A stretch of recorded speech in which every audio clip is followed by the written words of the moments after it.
Okay, so today I'm going to talk about something that we all deal with at some point in our life, and that is the loneliness. We all deal with loneliness at some point in our lives, and it's nothing to be ashamed of. It's really not. Some people go through long-term loneliness. Some people go through short-term loneliness. Some people go through loneliness only for a season.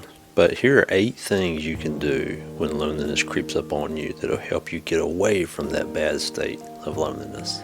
Now, rest assured, you're not alone in your feeling of loneliness, because there's a lot of people that feel the same thing that you're feeling. It's kind of ironic to think about there's so many people that feel loneliness when all they'd have to do is just get together and the loneliness would go away. But as funny as it is to say it, there's a lot of people that feel lonely. And my whole point in telling you that is that anytime you're going through a problem, it's nice to know that you're not going through it alone.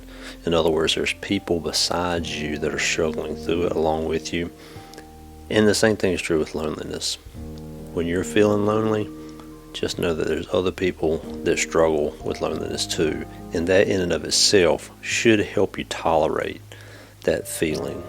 Loneliness can also hit us at any time. You can get lonely in a crowded room. There are a lot of people that will tell you that they have all of a sudden felt this overwhelming sense of loneliness come over them when they're in a room full of 500 people at an event or a ball or anything. So you don't have to be alone to feel lonely. So basically, in a nutshell, what loneliness is, and we have to define it, right?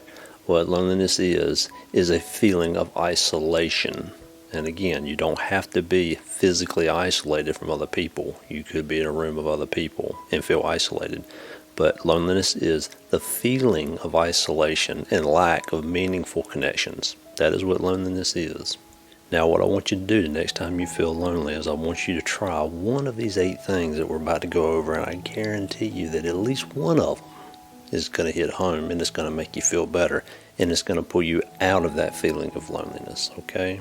Number 1, I want you to make a list of the connections that you have, okay? Now, I want you to make sure that you write down everything.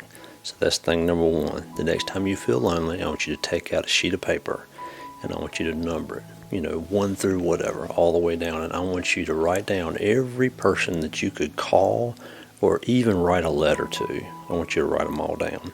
Your list can even consist of people you haven't talked to in years. But I want you to write down all your contacts on a piece of paper, 1 through whatever, okay? Now the point is, whether you want to contact these people or not, I want you to write them down, okay? So that's thing number 1 you can do. Now you may be asking, what is this going to do to make me feel less lonely? Well, here it is. Just by having all those people on that list in front of you that you could contact, just having the sheer option to be able to reach out and talk to any one of these people will make you feel less lonely, I guarantee you. Now the second thing I want you to do, I want you to brainstorm on how you can use this time that you're feeling lonely. Most of us want what we don't have. That's an interesting side note. The busy people in life, they crave time alone. The people who are alone crave to be busy, right? We all want what we don't have. So, if you're feeling alone, chances are you have time to do something, okay? So use that time wisely. So I want you to think, okay, I have this time alone, I want to do this, and brainstorm. Get you another piece of paper, write down a couple of things you can do the next time that you feel lonely.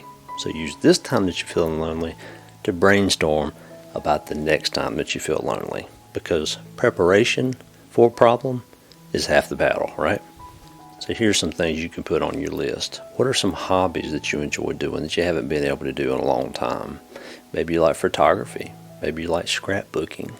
The point is, any hobbies that you've had in the past that you haven't had time to work on or do, well, now's the time. Dig up some of those old hobbies and put your time back into it. Put in a funny movie. Laughter is the best medicine. Another thing you can do is you can put a chair out on your lawn. I love to do that. Just go out there and see if you can identify the birds that are flying around from tree to tree. See how many species that you can identify. You can even whistle at them and see if you can get their attention.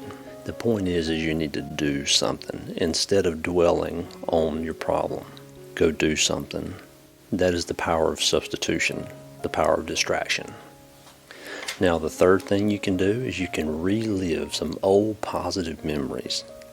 Best thing to do is force out negative things in your mind and put in positive things. And here are some examples. You can relive a favorite family vacation that you've had. What's the best date that you've ever been on?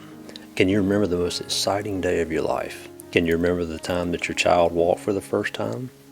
Why don't you think of one of your old high school friends or college roommates and think about one of the experiences that you've shared together?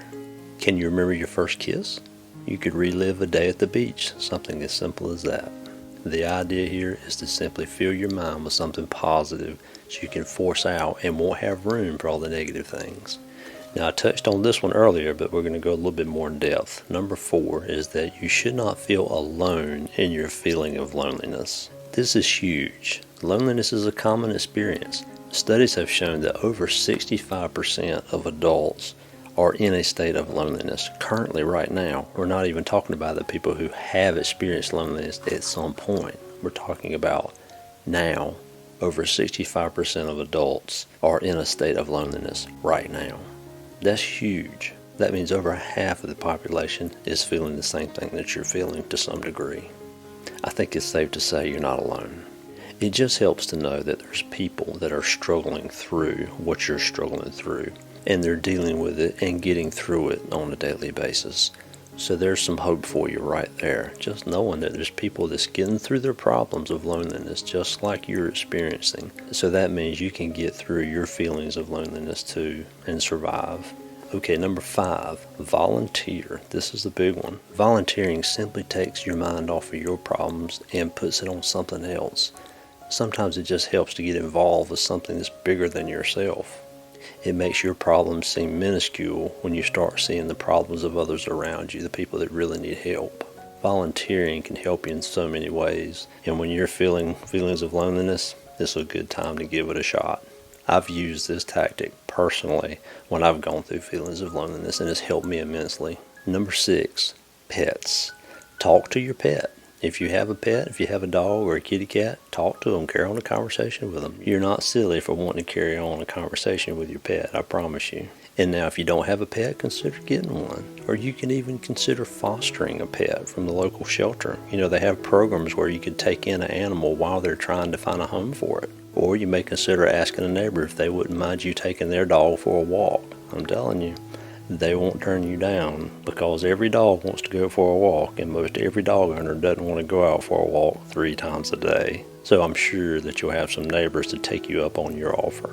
Number 7, call somebody. I know it's weird, that phone in your pocket can be used for other things other than just sending text messages and checking the weather.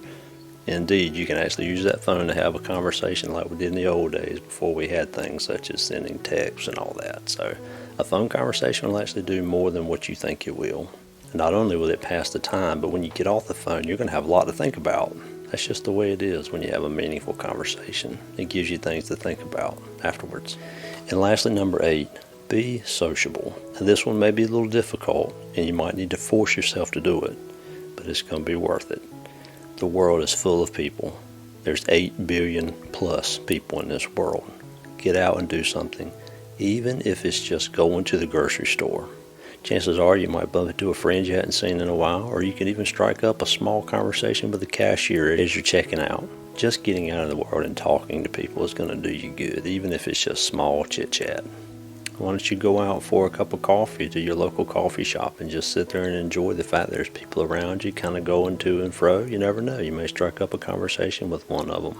Someone may bump into you and compliment you on your outfit that you're wearing, and it may strike up a conversation that you wouldn't have had otherwise if you sat at home. Another tip for you is you can actually check out websites like meetup.com. What's cool about websites like this is that you can actually find out where groups are meeting near you, and you can get involved with people that have like interests as you. You can go out to a movie with a bunch of people. You can go bowling with a bunch of them. The point is that you kind of get out and you're being social and you're in a group setting. So that's a tip for you.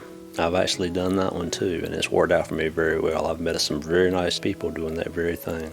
So try one or more of these 8 tips the next time you feel down and lonely. I'm sure it's going to help you. Remember, don't feel embarrassed for the sheer fact that you're feeling lonely. There's nothing to be ashamed of. With over 8 billion people on this planet, there's many, many people that are experiencing the same thing you're experiencing. And if you don't remember anything else from this whole video, I want you to remember this one thing. It's never too late to make a new friend. I guarantee you it's not difficult to make a meaningful connection here and there. So if you've enjoyed this video, please like it and share it. Consider subscribing to the channel. I appreciate you following along with me. Hope y'all have a good day. We'll see you next time. Bye-bye.